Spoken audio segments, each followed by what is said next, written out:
लोकाभिरामं रणरङ्गधीरं राजीवनेत्रं रघुवंशनाथं कारुण्यरूपं करुणाकरन्तं श्रीरामचन्द्रं शरणं प्रपद्ये। यत्र यत्र रघुनाथकीर्तनं तत्र तत्र कृतमस्तकाञ्जलिं वाष्टवारि परिपूर्णलोचनं मारुतिं नतराक्षसान्तकं श्यावर रामचंद्र की जय। पवनसुत हनुमान की जय। उमापति महादेव की जय। वन में तपस्या करते हुए जब विश्वामित्र मुनि को राक्षस परेशान करने लगे तो उन्होंने जा करके राजा दशरथ से राम और लक्ष्मण को मांग कर ले आए और साथ लेकर के आ ही रहे थे, तभी ताड़का दिखाई पड़ी। ताड़का जो सभी राक्षसों की सेनापति थी, और तब इशारे से विश्वामित्र ने कहा, चले जाते मुनि दीन दिखाई, सुनि ताड़का क्रोध कर धाई। ताड़का सामने आकर के अट्टहास करने लगी, विकराल स्वरूप प्रकट कर दिया और विश्वामित्र सहित भगवान पर अनेक आयुधों की वर्षा करना शुरू कर दिया। इधर भगवान राम ने कुछ देर तक तो उसे यूं ही खेल खिलाते रहे, पर अंत में एक ही बार एक ही बाण प्राण हरि लेना, दीन जानते निज गति दीना। तब भगवान ने एक बाण मार करके ताड़का का वध कर दिया और दीन अर्थात जिसका कोई मालिक न हो। दो प्रकार के दीन होते हैं, एक तो जिनके पास कुछ न हो वो दीन, और दूसरे जिसके सामने भगवान खड़े हों और समझ में न आ रहा हो वो दीन। दोनों ही परिस्थितियों में भगवान ने समझ करके उसको अपना निज धाम दिया। और तब विश्वामित्र समझ गए कि राम इस लायक है कि यह जन कल्याण का कार्य करेगा, और इस तरह से उन्होंने सोचा और भगवान राम से कहा कि राम, भविष्य में हमें लगता है तुम्हें वैसे तो गुरु वशिष्ठ ने सभी अस्त्र शस्त्रों का ज्ञान दिया है, सारी नीतियां सिखाई हैं, राजनीति सिखाई है, पर मैं जो अस्त्र शस्त्र दे रहा हूं वह अत्यंत दिव्य है। वह तीनों लोकों में मेरे अतिरिक्त और किसी के पास है ही नहीं। और तब मुनि निज नाथहि जिय चीन्ही, तब मुनि निज नाथहि जिय चीन्ही, विद्या निधि कहूँ विद्या दीनी। और वे समझ गए कि भगवान राम हैं, नारायण के अवतार हैं। और तब उन्होंने अपने सारे जो भी उनके दिव्यास्त्र थे सब राम को सिखाया, बताया कैसे संचालन किया जाता है, कैसे संधान किया जाता है और कैसे नियंत्रण किया जाता है। समझा करके आयुध सर्व समर्पिके प्रभु निज आश्रमयान कंदमूल फल भोजन दीन भगते जान। तब भगवान राम और लक्ष्मण सहित वो अपने आश्रम में आए और भगवान राम को कंदमूल फल का भोजन दिया। और विश्वामित्र बोले, बेटा राम, तुम तो महलों में रहते थे और राजभोग का प्रसाद ग्रहण करते थे, परंतु हम तो मुनि लोग हैं, हमारे पास तो कंदमूल के अलावा कुछ है नहीं।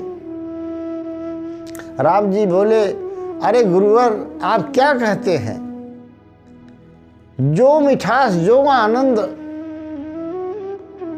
इस कंदमूल फल में है वह राज भोग में नहीं। विश्वामित्र बड़े प्रसन्न हुए और पुनः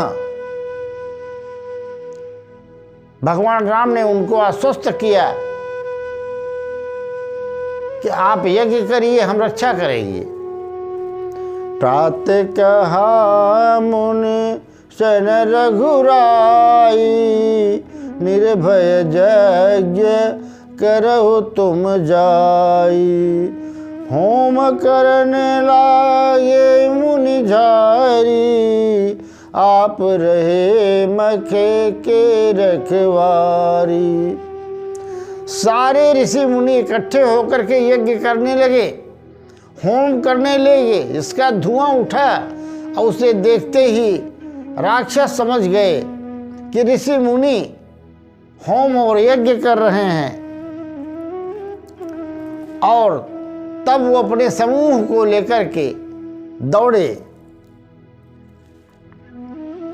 तो भगवान राम ने एक बाण से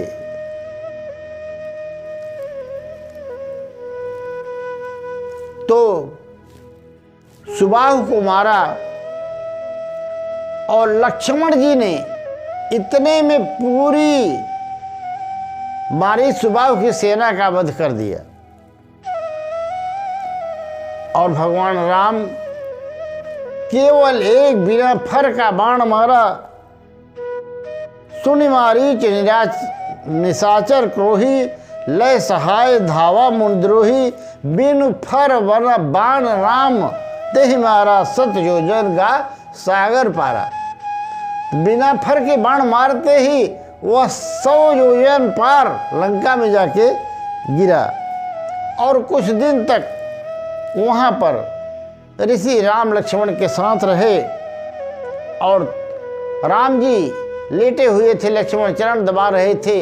अचानक लक्ष्मण जी कहे कि गुरु जी आ रहे हैं। तुरंत दोनों भाई खड़े हो गए और हाथ जोड़ करके प्रणाम किया और कहा, गुरुदेव आपका आगमन किस कारण हुआ? आप स्वयं आज्ञा दे देते, हम आ जाते। तो विश्वामित्र ने कहा, राम तुम्हारे पास आने में तो आनंद ही आनंद है,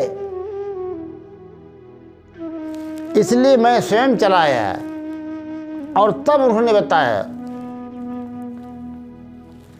तब मुनि सादर कहा बुझाई चरित एक प्रभु देखिए जाई। धनुष यज्ञ सुन रघुकुल नाथा हर्ष चले मुनिवर के साथा। उन्होंने बताया, राजा जनक ने धनुष यज्ञ का आयोजन किया है, सीता का स्वयंवर किया है। भगवान राम ने कहा, स्वयंवर का अर्थ तो होता है कि कन्या अपने वर को स्वयं चुन ले। तो वहां पर पराक्रम दिखाने की, बल दिखाने की क्या आवश्यकता है? तब विश्वामित्र ने सारी बात बताई कि सीता सामान्य कन्या नहीं है, वह अद्भुत है। राजा जनक ने सोच विचार करके इसलिए निर्णय लिया है कि उनके पास जो शिव धनुष है उस पर जो उठा करके प्रत्यंचा चढ़ाएगा वही सीता का वर्ण कर पाएगा, जिसमें द्वीप द्वीप के देश देश के राजागण उपस्थित होंगे और तुम्हें वह सब देखने का सौभाग्य मिलेगा। क्या तुम मेरे साथ चलोगे राम? राम ने कहा, आपकी आज्ञा हो, और उसके बाद फिर विचार करने की बात ही कहाँ आती है। आप जो आज्ञा करें वही होगा। और जा ही रहे थे कि रास्ते में उन्हें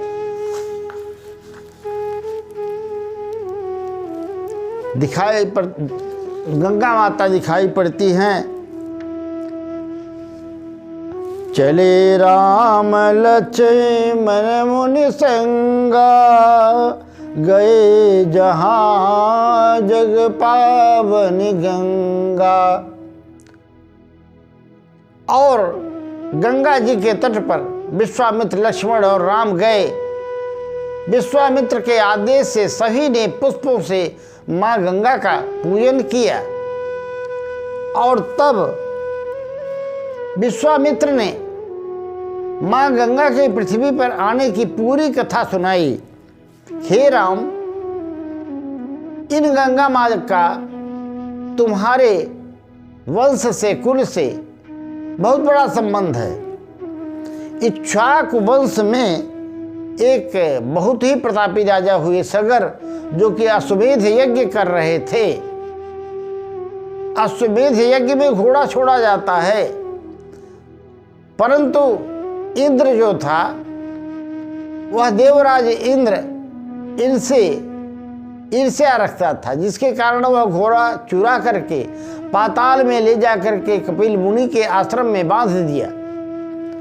अब सगर के जो 60,000 पुत्र थे वे खोजते खोजते कपिल मुनि के आश्रम में जब घोड़े को देखा तो उन्होंने कपिल मुनि को बहुत कुछ भला बुरा कहा, जिससे उन्हें क्रोध हो आया और उन्होंने अपने कमंडल से जल निकाल करके उनके ऊपर छींटा मार करके भस्म कर दिया और कहा कि अब गंगा का जल जब इन पर पड़ेगा तभी ये मुक्त हो पाएंगे। अब गंगा का स्वर्ग से पृथ्वी पर लाना ये बड़ा दुष्कर कार्य था, जिसमें राजा सगर, अंशुमान, राजा दिलीप 3 पीढ़ियां बीत गई पर गंगा न आ सकी पृथ्वी पर। अंत में भगीरथ के अथक प्रयत्न और कठिन तपस्या से ब्रह्मा जी गंगा जी को अपने कमंडल से छोड़ने के लिए तैयार हो गए, पर समस्या ये थी कि अगर वो छोड़ देते तो गंगा जी सीधे पाताल चली जाती धरती फोड़कर। संभाले कौन? संभालने के लिए उन्होंने शिव जी की तपस्या की और शिव जी तैयार हो गए। जब ब्रह्मा जी ने अपने कमंडल से गंगा जी को छोड़ा तो सीधे जाकर के सीधे जो है अपने पर्वत शिखर से हिमालय के होते हुए धरती पर आ गई। और जब धरती पर आ गई तो तीनों लोगों को पवित्र करते हुए धरती और पाताल सबको पवित्र कर दिया। ये माता गंगा की महिमा है। सारे देवताओं की पूजा भविष्य में भले हो या न हो, परंतु गंगा को, गंगा माता का स्थान सदैव बना रहेगा और यह सबको पावन करती रहेगी। भागवत में एक श्लोक आता है, गंगे गंगे तुयो ब्रूयात योजनानां सतैरपि